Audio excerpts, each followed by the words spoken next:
Welcome to Missions Monday with Pastor Brent Oliver from Delphi First Assembly of God and Kokomo Southview Church. Today, we are blessed to share with you God's news of what is going on in various parts of the world. Good morning and welcome to Missions Monday. I have the Chappels with me, Bill and Melissa, who are serving in the country of Hungary. And welcome today. Hey, thanks for being with me. Thank you for having us. Talk to us about, you can go personal as far as your life and stuff, and most definitely ministry. Tell us a little bit about yourself and where you're at and why it's important that you be where you're at doing what you're doing. Sure. We are church planters to Budapest, Hungary, like you said, and we have 3 children.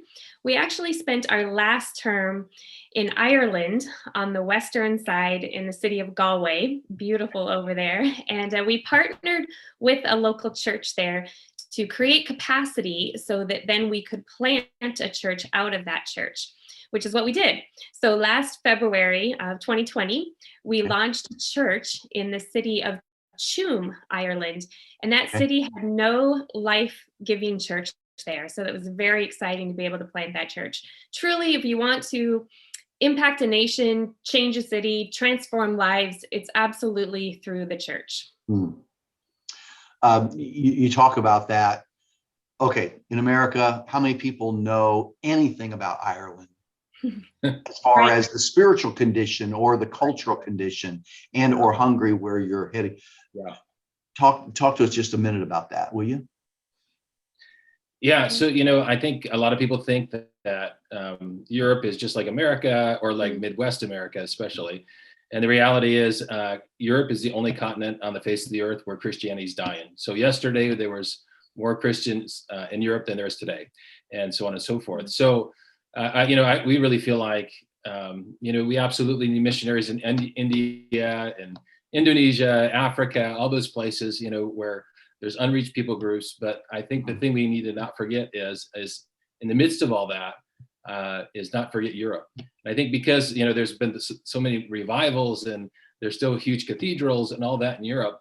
I think a lot of people think, oh, well, Europe's had their chance, or, we hear stuff like that, or, there's opportunity in Europe. They have Bibles or things like that. Mm-hmm. But the reality is most Europeans, by and large, have kind of turned their backs on God completely, to the point where, they think that, God was for a different time or a crutch for the ignorant masses or something like that. Mm-hmm. And so, the reality is they're so desperately lost. And you can see the darkness, like, for example, in Ireland, we had the second highest suicide rate in all of Europe. And it's a small country.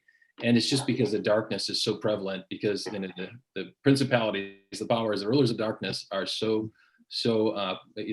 enmeshed in that culture, enmeshed in that area. And it really takes the church. Jesus said in Matthew 16:18, the gates of hell should not prevail against the church. And so that's, we just really believe, if you want to see revival come to a nation, it's going to be through the church. It's through the church being planted and lives changed. And so that's where we're at. We really believe in seeing the church planted. And that's why we're there. There's just so many communities in Ireland where there's, and maybe a very old traditional church, but no life-giving church whatsoever. There's no, there's very, Pentecostalism, all of that is very new to Ireland and most of Europe, really. And so, like, Hungary would be the same. There's no life-giving churches, or maybe even no churches in many small communities. So, like, in the cities, you might see some, but our heart is for the small communities outside the cities and planting churches there. When you say no life-giving churches, you're really talking about a church that has a lot of religion, a lot of formalities, but it's not impacting the individual lives of the people, both inside the church or the community. Absolutely. Absolutely. I think a lot of people, when they look at traditional churches, maybe in America, and, and there might be an opportunity to receive Jesus, but in the traditional churches in Europe, it's amazing how ignorant they are of. I'm not trying to say they're, trying to do something wrong. It's just they've gotten so stuck in tradition that there's not even an opportunity. They really don't even understand the idea of a relationship with Jesus. And when you talk about that with Europeans, and we've talked about that with the Irish, They just couldn't even fathom it. Like you could have a relationship. It's almost like going to a place that's never been reached because they just have no context for having a relationship with Jesus. Wow. And so seeing that for the first time, when you start to introduce people, like we had a good friend, Liam, who was homeless on the streets of Galway, and he grew up in very traditional churches. He had a home, had family of kids, and through substance abuse, which is very prevalent in Europe, and all kinds of different things, he wound up homeless on the streets of Galway. And through a feeding program that we launched through our church, just feeding teas and coffees and soups to the homeless, Liam got saved, and God transformed his life. Wow. He went from being homeless on the streets to this personal relationship with Jesus, and he just couldn't believe it. And God just did such an amazing work, so much so that he got so impassioned for the lost. He started leading our homeless ministry. Before COVID hit, he was feeding 60 different families a bag of groceries every week. And it wasn't just a bag of groceries. Yeah. I mean, that was the way to get in the front door and begin to talk to them about their prayer needs and talk to them about this Jesus who he found. Yeah. And it's amazing how, as people, they come to contact with this personal relationship, that they can have a relationship that he's not just a dead man on a cross, but he's their risen Savior. Yeah. How exciting and impactful that is, not only their lives, but their families' lives, the community's life. And so that's why we're there. We're there to see people come to relationship with Jesus Christ. There to let the Lord light a fire through you in the community. Yeah, absolutely. So talk a little bit about Ireland and stuff. Going to Hungary, is it the same? How is it different? So yeah, Hungary's more Eastern Europe than Western Europe. Western tends to be a little bit more like America. I mean, as far as culture and that kind of way. It, of course, in Ireland they spoke English, or a version of English. An Irish version of English. Yeah, exactly. Some people, a very thick Irish accent. We had a gentleman in our church who was an Irish fisherman, and I think I understood about every third word. But yeah, so in Hungary, it'll be Hungarian. We'll learn Hungarian. It won't be our primary focus. Our ministry focus will be our main focus as we go, but we will pick up Hungarian as we go. And yeah, so that'll be a big challenge. But then Eastern Europe tends to be a little more closed off. It's really weird. It's kind of almost an oppression. And I think it's from the former Soviet rule, almost like they're waiting for the other shoe to drop or something like that, or that the sense of, this could be taken away from us at any moment. And so in that atmosphere, it's definitely, it's just a different flavor of ministry, where I think there's a sense of lack of trust and a lack of, wanting to come, into a church in that sort of way. Whereas in Western Europe, it's not so much a lack of trust as more as just apathy. And so there'll be some challenges we face. And then the spiritual darkness is totally different. There's just I don't know, almost like just an oppressive nature over those countries in Eastern Europe. So, and Hungary is not much different. It's kind of that same way, although they seem to be kind of wanting to embrace more Western culture in Hungary, more so maybe than some of the other nations that were under the Roman communist rule. So it's exciting. We're going to be partnering with a small church there. It's been a church plant for about 5 years. God's given us great ability to, nothing that we do that's all that special, but through God, he gives us opportunity to create capacity. And so our hope is to grow that church, so out of growth we can plant. Yeah. Do you see America kind of following down the road of some of these countries, culturally, spiritually? Oh, absolutely. Yeah, it always seems like America is about 5 or maybe 10 years behind most of Europe. And you can see that, like on the coast, California, Oregon, Washington, New York, they seem to be almost on par with a lot of Europe. And you see that a lot.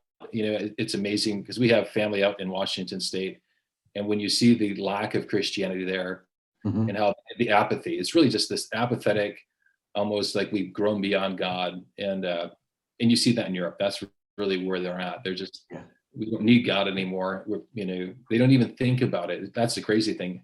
Or when they come in contact with it, it's just, they can't believe it. Melissa had a opportunity to talk to a med tech once, and she couldn't believe the size of our church.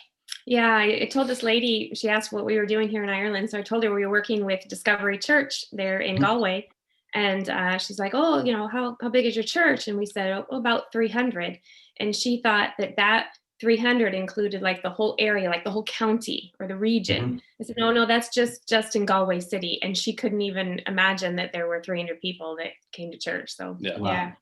Wow. That 300 people would want to come to church on Sunday.